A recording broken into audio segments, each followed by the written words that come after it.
నమస్తే. నేను మీ బాబీ వర్ధన్. బీవీసీ వాయిస్ ఛానల్లోని కామెంటరీ బాక్స్ కార్యక్రమానికి స్వాగతం. మొన్న మధ్య పిఠాపురం సమీపంలో జనసేన పుష్కర వార్షికోత్సవ సమావేశం దేదీప్యమానంగా నిర్వహించారు. అశేష జనవాహిని మధ్య జన సైనికులు కేరింతలతో చప్పట్లతో సభ మారుమోగిపోయింది.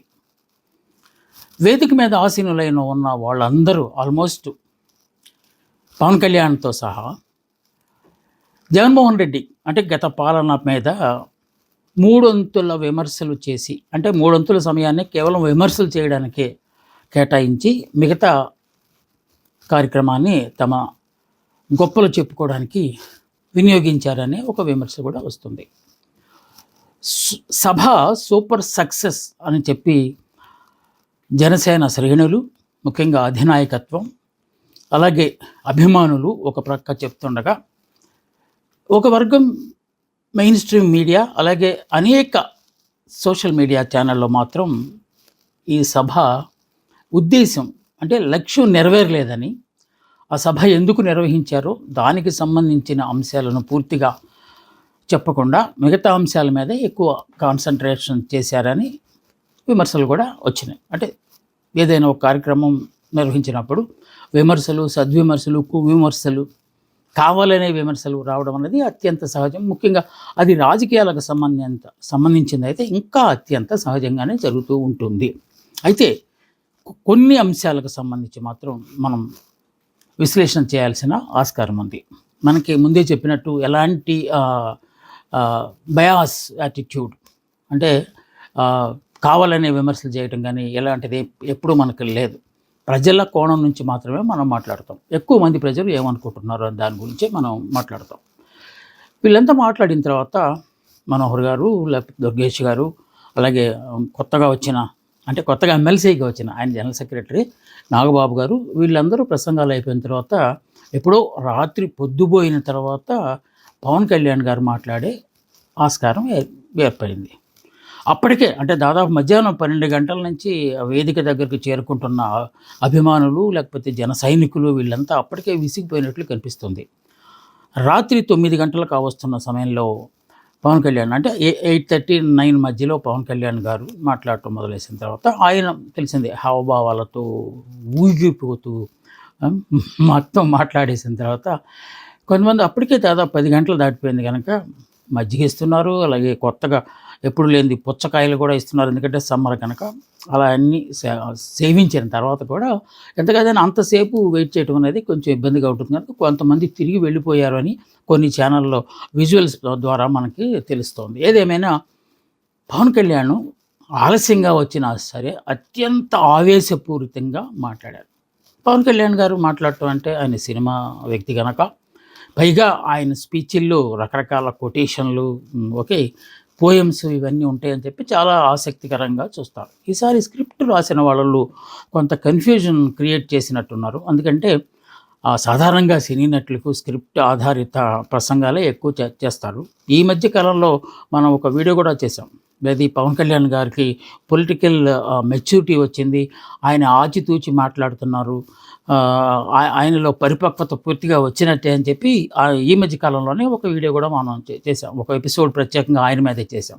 కానీ అందుకు భిన్నంగా ఈ సమావేశంలో అనేక చమక్కులు, అనేక గందరగోళ పరిస్థితులు ఏర్పడినట్టే మనకి పూర్తిగా సమాచారం ఉంది. ఎందుకంటే అనేక ఛానళ్ళలో మనం చూసాం, అలాగే ప్రత్యక్షంగా మనకున్న కనెక్షన్స్ ద్వారా కొంత సమాచారాన్ని మనం సేకరించాం.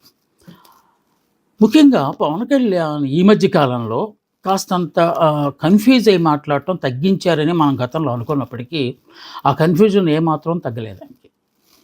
ఎందుకంటే గతంలో ఏమన్నారో అనే విషయాన్ని పూర్తిగా మర్చిపోయి ఇప్పుడు దానికి పూర్తి భిన్నంగా అంటే కాంట్రడిక్టరీగా మాట్లాడటం అనేది పవన్ కళ్యాణ్ స్పీచ్లో కొట్టొచ్చినట్టు కనపడింది.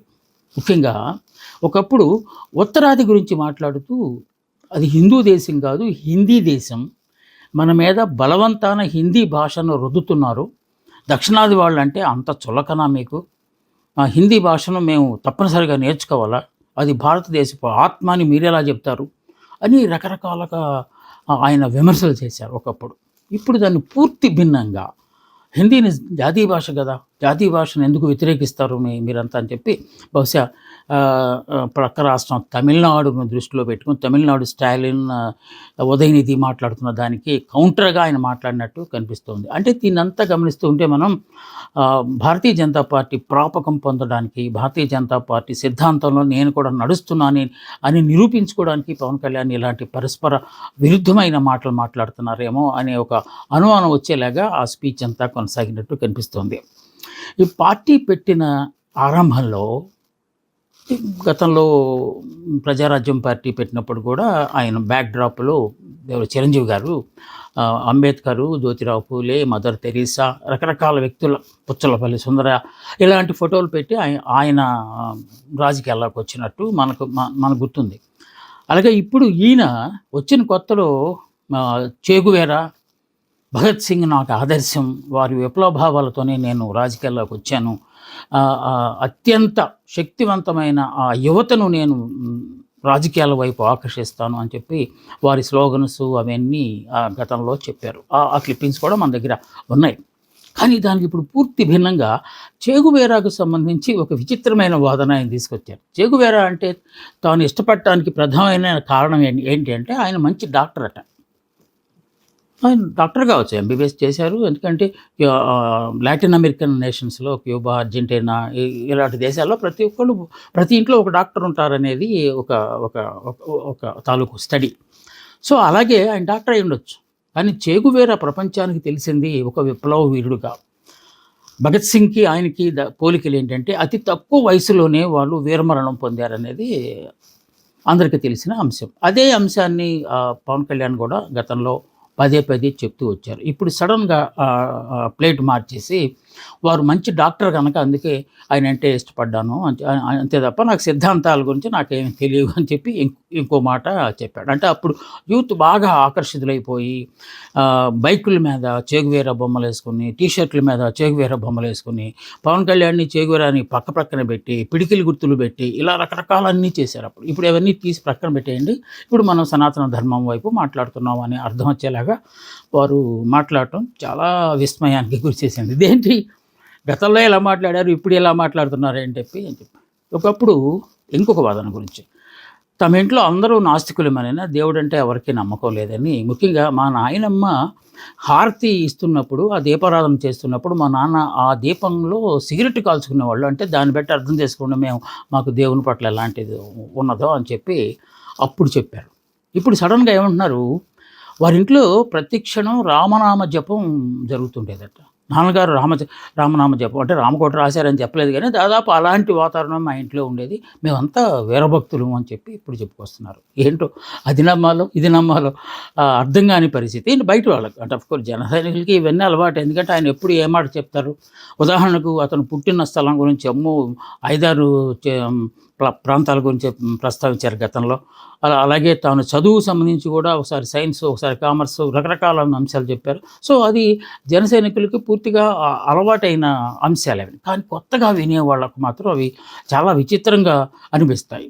అలాగే ఇక ప్రాంతీయతత్వం, మతతత్వం గురించి ఆయన ఎప్పుడు మాట్లాడు, నాకు కులం లేదు, మతం లేదు, ఏంటి ఈ భావనలన్నీ, ఇవన్నీ అశాశ్వతము, ఒక జాతీయతత్వం కావాలి అని చెప్పి గతంలో చెప్పారు. ఇప్పుడు కులం లేకపోతే ఎలాగా, కులభావన లేకపోతే కాపులు సీఎం అయ్యే అవకాశం ఉందా అని ఇప్పుడు మళ్ళా కొత్తగా మాట్లాడుతున్నారు. ఒకప్పుడు అసలు లేనే లేదు, అలాంటివి ప్రస్తావన రాకూడదు మన దగ్గర, మన పార్టీలో ముఖ్యంగా రాకూడదు, కులాలు మతాలు ఏంటి చండాలంగా అని చెప్పి మాట్లాడిన వ్యక్తి ఇప్పుడు ఆ భావన లేకుండా ఉంటే ఎలాగా, ఇప్పుడు రెడ్లు కాపులు కమ్మలైనా సీఎం అయ్యేది, కాపులు ఎందుకు కాకూడదు అనే ఉద్దేశంతో వారు మాట్లాడారేమో అని చెప్పి చాలామంది దానికి టీకా తాత్పర్యాలు బయటకు తీస్తున్నారు. దాంట్లో ఎంత వాస్తవం తెలియదు, కానీ మొత్తానికి ఆ మాట అయితే అన్నారు.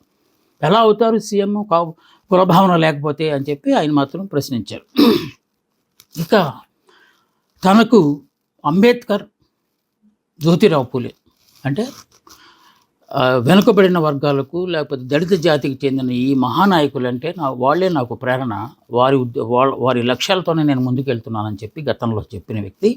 అలాగే ఉత్తరప్రదేశ్లో మాయావతి గారి దగ్గరికి వెళ్ళి దీదీ అని పలకరించి ఆవిడ కాళ్ళకు నమస్కరించి ఆశీస్సులు తీసుకుని ఆ తర్వాత ఎన్నికల్లోకి వెళ్ళిపోయిన ఆయన ఇప్పుడు ఇలాంటి భావనలన్నీ ఏంటి అసలు? ఎందుకు ఈ ముక్కలు ముక్కలు అయిపోవడం ఏంటి? దేశం అంతా ముక్కలు ముక్కలు ఎందుకు అయిపోవాల్సి ఉంది? మొత్తం ఒకటే, భారతదేశం అంతా ఒకటే, దక్షిణాది లేదు, ఉత్తరాది లేదు, మొత్తం కలిపి ఒకే దేశం, అది అఖండ భారతం అనే అర్థం వచ్చేలాగా ఇప్పుడు మాట్లాడుతున్నారు. అంటే అప్పుడు ఓట్ల కోసం అంబేద్కర్ను లేకపోతే జ్యోతిరావు ఫూలేని భుజాన వేసుకున్న వ్యక్తి ఇప్పుడు వాళ్ళ ప్రస్తావనే తీసుకురాకపోవడం అనేది ఆశ్చర్యకరమైన అంశంగా చాలామంది మాట్లాడుతూ ఉన్నారు.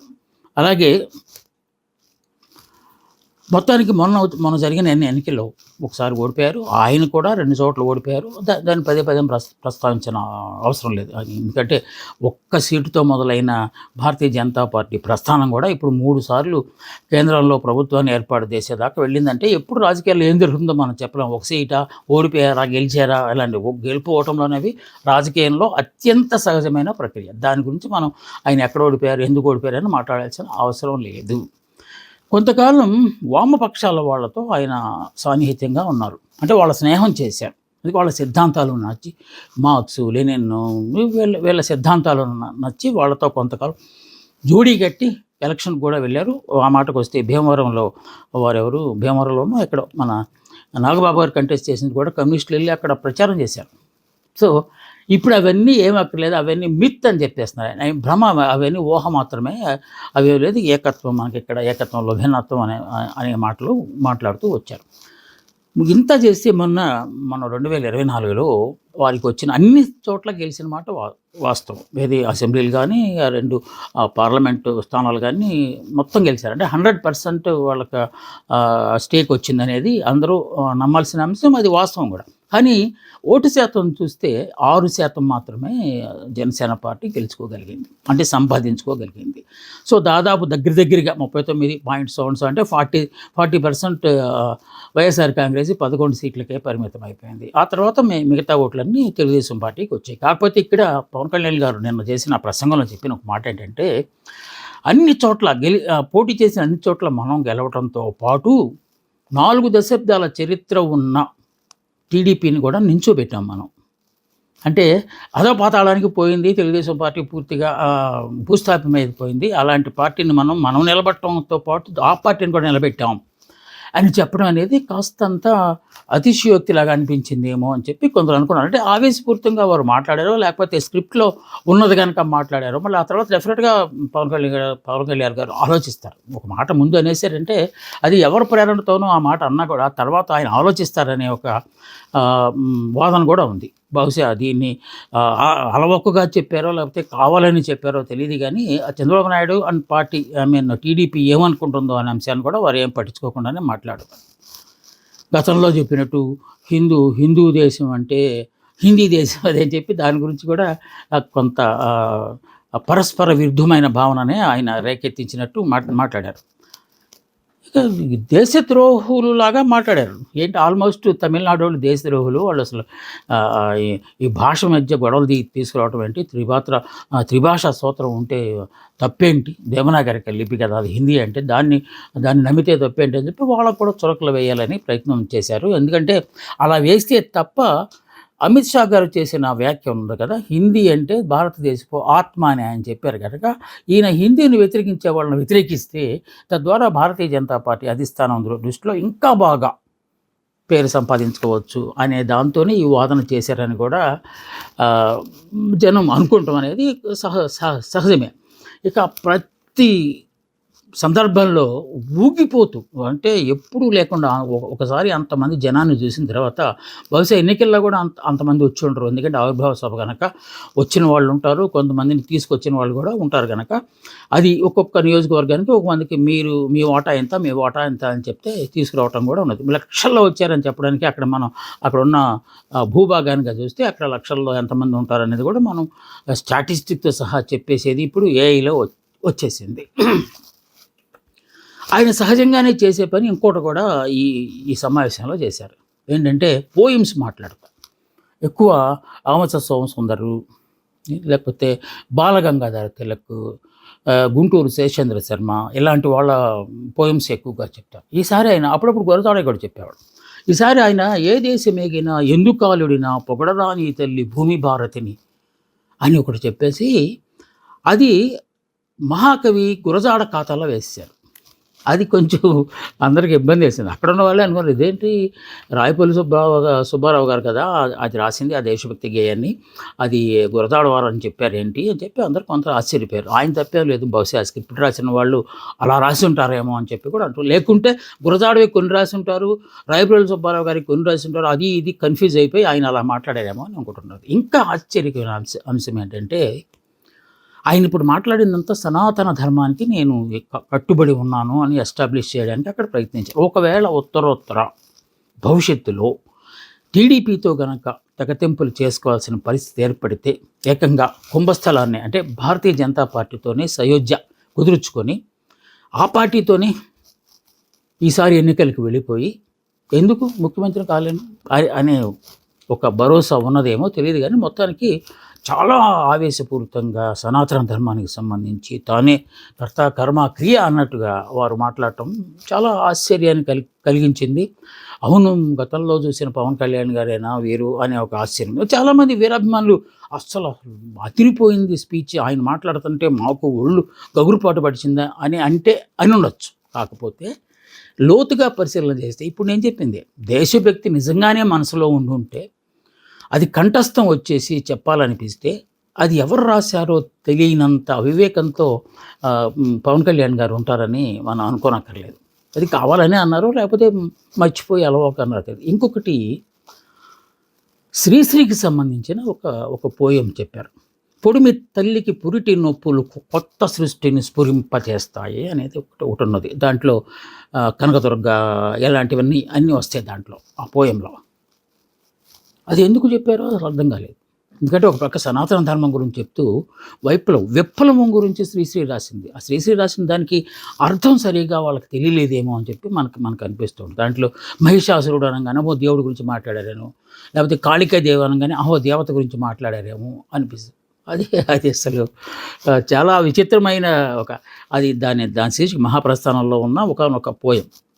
అంటే నేను సైతం లాంటి పోయిమ్స్ ఉన్న మహాప్రస్థానంలో ఈ అవతారం అనే ఒక అవతారం అనగానే ఆయన ఏ దేవత అవతారమో అనుకున్నారేమో తెలియదు. కానీ మొత్తానికి ఆ అవతారం ఏంటంటే మరో సృష్టి, పదండు ముందుకు పదండు తోసుకొని చెప్పినట్టుగా కొత్త సృష్టి జరగబోతోంది చెప్పి ఇప్పుడు ఎన్నాళ్ళు దుర్గాదేవిని మోసిన సింహం ఒకసారి జూలు విదిలించుకొని ముందుకు వచ్చేస్తుంది. అంటే అర్థం ఏంటి, బానిసలందరూ బయటికి రాబోతున్నారు, కొత్త ప్రపంచాన్ని ఏర్పాటు చేసుకోబోతున్నారు అని అర్థం వచ్చేలాగా ఆ పోయంని శ్రీశ్రీ అప్పట్లో రాశారు. అది ఇక్కడ ప్రస్తావన చేసి ఏమి ఆయన ఇంటర్ప్రిట్ చేయాలనుకున్నారో అర్థం కాలేదు. బహుశా మహిషాసురుడు అంటే దైవత్వానికి చెందిన వ్యక్తి, అలాగే పార్వతీదేవి అంటే దుర్గాదేవి గురించి చెప్పారు కనుక ఇది ఖచ్చితంగా భక్తికి సంబంధించిందనే ఉద్దేశంతో అది ఆయన వాడారేమో. బహుశా రాసిచ్చిన వారికి కూడా దాని అర్థం అంతగా తెలియలేదేమో అనే విమర్శలు కూడా ముఖ్యంగా వామపక్షాల నుంచి ఈ దాడులు మొదలయ్యాయి. ఏంటి వక్రీకరణ?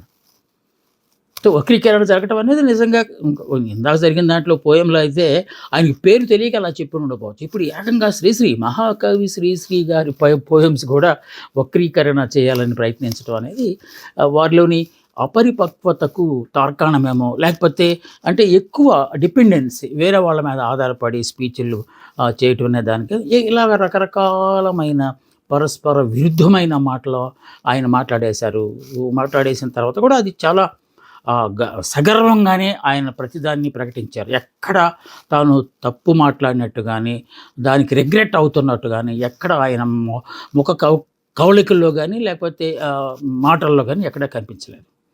ఇక అందరి మాటల గురించి మనం మాట్లాడదలుచుకోలేదు. కానీ నాగబాబు గారు, కొత్తగా వచ్చిన నాగబాబు గారు చేసిన 1-2 అంశాలు చెప్పేసి మనం ఈ విశ్లేషణ ముగించేద్దాం. ఒకటి ఏంటంటే ఆయన చెప్పింది ఏంటంటే పవన్ కళ్యాణ్ గారు లాంటి వాళ్ళు ఒక జాతీయ స్థాయి నాయకులు, జాతీయోద్యమంలో ఎవరైతే ఈ స్వాతంత్ర పోరాటం కోసం ప్రయత్నాలు చేశారో ఆ కోవకు చెందినవారు పవన్ కళ్యాణ్ అని చెప్పారు. పోనీ ఓకే, రాష్ట్రంలో జాతీయ ఉద్యమం జరిగితే ఒకవేళ ఆ ఉద్యమానికి పవన్ కళ్యాణ్ గారే నేతృత్వం వహిస్తే ఆ పోలిక సరిపోతుందేమో అని చెప్పి మనం సర్దేసుకున్నాం. ఇంకొక రెండో అంశం ఏంటంటే ఎన్నిక గురించి మాట్లాడారు. అసలు అది ప్రస్తావన తీసుకురావాల్సిన అంశం కూడా కాదు. పవన్ కళ్యాణ్ గారు గెలుపుకు 2 ఫ్యాక్టర్లు కారణము. ఒకటి జనసేన నాయకుడు పవన్ కళ్యాణ్ గారు, ఆయనే క్యాండిడేటే గట్టివాడు కనుక ఆయన గెలవగలిగాడు అని చెప్పి ఒకటి చెప్పారు. రెండోది ఏంటంటే ఈ నియోజకవర్గం ప్రజలు అలాగే జన సైనికులు వాళ్ళే ఆయన విజయానికి కారకులయ్యారు. ఇది కాకుండా మేమే ఆయన విజయానికి కారకులు అయ్యాము అని ఎవరైనా భావిస్తే అది వాళ్ళ కర్మ అని చెప్పి అన్నారు. అది ఎవరిని ఉద్దేశించి అన్నారో మనం చెప్పక్కర్లేదు. అది కొంచెం ఇబ్బందికరమైంది. పోనీ వర్మ పార్టీ సీటు త్యాగం చేసిన వర్మను ప్రక్కన పెట్టేసిన టీడీపీ పొత్తుతో కదా మీరు ఎన్నికలకు వెళ్ళారు, అందుకే కదా ఆ నాయకులు కూడా వచ్చి ఇక్కడ ప్రచారం చేశారు అనే దానికి కూడా ఉన్నది. ఇంకా లాస్ట్ హైలైట్ ఆ ట్విస్ట్ ఏంటంటే కొంచెం ఇబ్బంది, అందరూ ఇబ్బంది పడే అంశం ఏంటంటే పవన్ కళ్యాణ్ పుట్టుకకు సంబంధించి ప్రసవ వేదనను కూడా రాజకీయానికి వాడటం అనేది కొంచెం ఇబ్బందికరమైన అంశంగా అనిపించింది. ఎందుకంటే పవన్ కళ్యాణ్ గారు ప్రసవించినప్పుడు వారి అమ్మగారికి ఎలాంటి నొప్పులు తెలియదట. ఆ మాతృత్వం పొందేటప్పుడు ప్రతి జీవిని అంటారు, అమ్మ బిడ్డకు జన్మనిచ్చేటప్పుడు మరుజన్మ ఆవిడికి అది. ఎందుకంటే ఆల్మోస్ట్ చావు అంచుల దాకా వెళ్ళి వస్తారు ఒక బిడ్డకు జననం ఇవ్వడానికి అని చెప్తారు. మరి అంత స్థాయిలో లేకపోయినా పుట్టి నొప్పులు లేకుండా ఏ బిడ్డ పుట్టడు. ఒకవేళ సైన్స్ ప్రకారం కనుక మనం ఆలోచిస్తే పురుటు నొప్పులు లేకుండా బిడ్డ బయటకు వచ్చాడు అంటే వాడు మృత శిశువు అని అర్థం. మరి ఏమో తెలియదు కానీ మొత్తానికి అంత పెయిన్ లేకుండా అమ్మకే పెయిన్ లేకుండా వచ్చాడు కనుక మీ అందరి కష్టాలు అతను చూసుకుంటాడు, అతను మీకు ఎలాంటి బాధలు లేకుండా ఆయన చూసుకుంటాడు అని చెప్పాలనుకున్నారో ఏమో కానీ ఆ ప్రతీక మాత్రం ఆ ఉపమానం మాత్రం ఎందుకో అంత సమంజసంగా అనిపించలేదనేది ప్రతి ఒక్కరూ అనుకుంటున్న అంశం. ఇకనైనా పవన్ కళ్యాణ్ గారు ఎప్పుడు మాట్లాడినా కూడా అదే మాట కట్టుబడి ఉండే మనస్తత్వాన్ని పుణికి పుచ్చుకోవాలని, తద్వారా తన రాజకీయ పరిపక్వతను, తన రాజకీయ భవిష్యత్తుకు పునాదులను గట్టిగా వేసుకోవాలని మనం ఆశిద్దాం. ఎందుకంటే యువరక్తం రాజకీయాల్లోకి రావాలి, కొత్త రాజకీయాలు కొత్త ప్రపంచాన్ని సృష్టించాలి కనుక. ఇది పవన్ కళ్యాణ్ గారి పిఠాపురం సమావేశం తాలూకు చెణుకులు బెణుకులు. నమస్తే, మీ బాబీ వద్ద.